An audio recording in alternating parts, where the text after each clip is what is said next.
Welcome back to Facing the Future. I'm your host, Bob Bixby. Concord Coalition Chief Economist Steve Robinson and I are talking with Gordon Gray of the Pinpoint Policy Institute. We're discussing inflation, the economy, interest rates. And Steve, as we left off, we were talking about the timing of a potential Fed interest rate cut. What do you think? What's your view on where the Fed is in this cycle?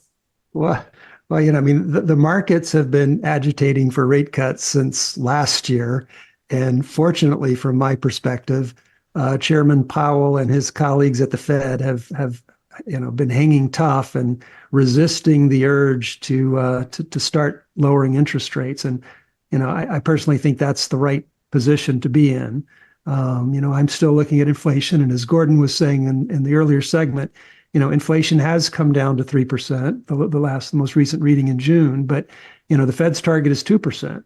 And, you take this, roll this back a couple of years, we were at 9% inflation in the summer of 2022. Inflation fell to a little over 3% in the summer of last year, 2023. And, here we are a year later, and we're still at 3%. And, Gordon mentioned, that last mile is, I think, the hardest one.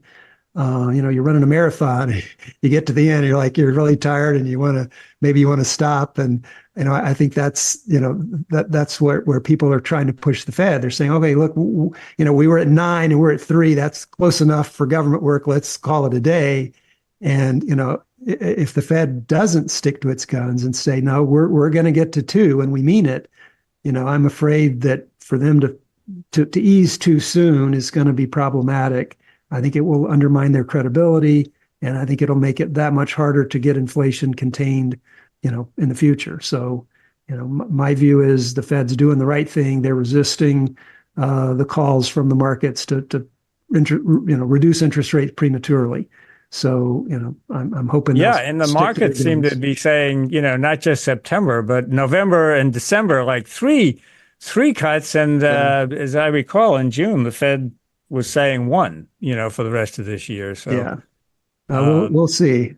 Yeah, we'll see. And there are political implications to all of this too, which is, if you do it too soon, then the Republicans are going to say, oh, you're trying to help the administration. If they do it too late, then the Democrats are going to say, what are you doing? You're trying to make the administration look bad. So the political difficulties here are, calculations are almost as difficult, although the Fed really can just say we're blind to these things and we're just looking at the data. So, Steve, you had another question about studies that confirm what you want them to find. So, yeah, there's a term in I believe it's a term in psychology, probably used in economics as well, referred to as confirmation bias. And that's when somebody's doing research or they're looking for an answer to a question, and, they find the answer that they're looking for and they stop looking.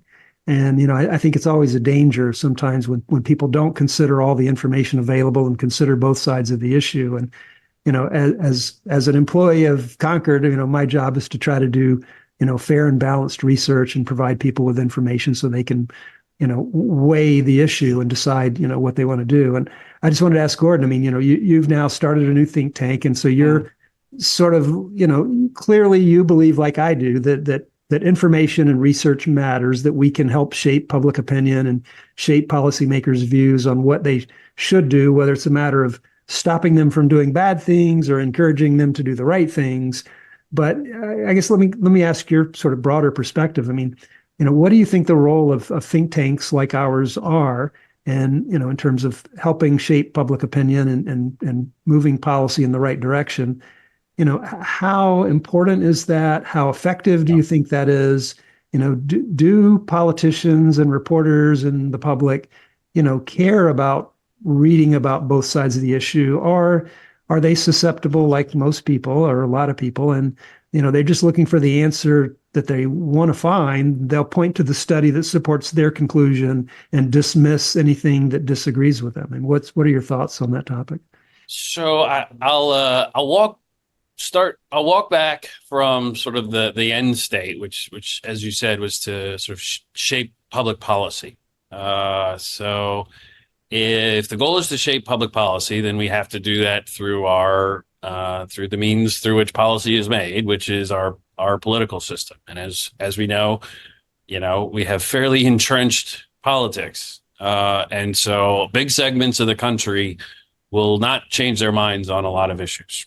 And so, if that's a given, then you just have to accept the fact that, right or wrong, there will be a constituency for bad research on the right and the left, no matter what. And there are institutions that will satisfy that demand inexorably, and each side has has their respective cheerleaders in media and elsewhere. So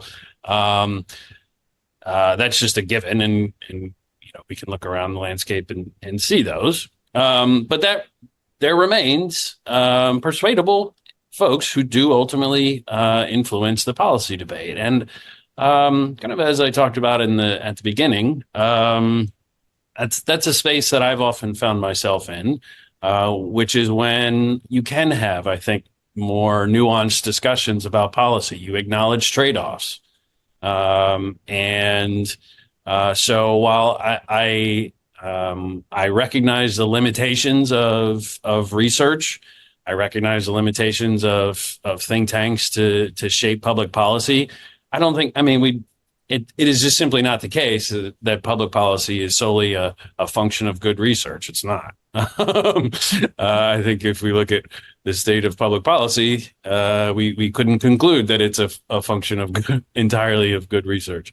But I do think it matters, and particularly on the margin, and in particular on a critical and dispositive group of folks who are open to some degree of trade-off and compromise. And while that sort of center, and it doesn't have to be the center politically, it can just be the center of a given debate, can be moved by research. But again, to shape that debate, that research can't be locked up in a faculty lounge somewhere, right? Like, you have to be able to articulate it.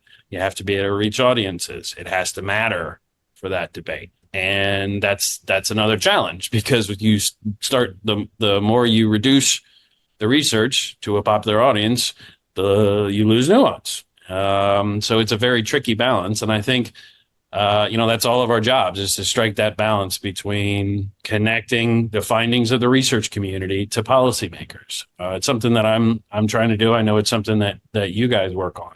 And you have really defined the difficulty of this, because there are trade-offs and nuances.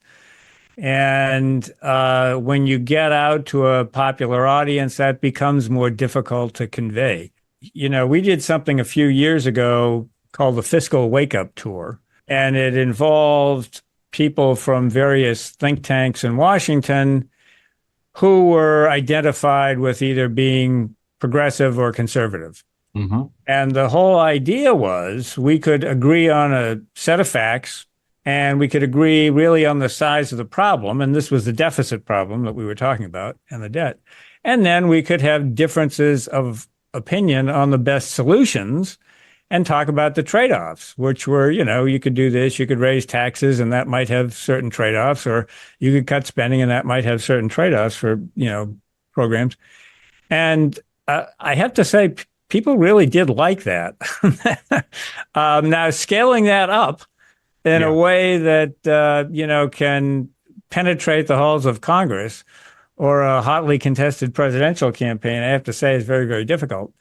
But it's that sense of getting people to understand that there are trade-offs. It's not like there are absolute answers, We never would have thought that we could have such high deficits and high debt with low inflation and low interest rates for as long as we did. Now, obviously, we're dealing with something different now, but future is less clear.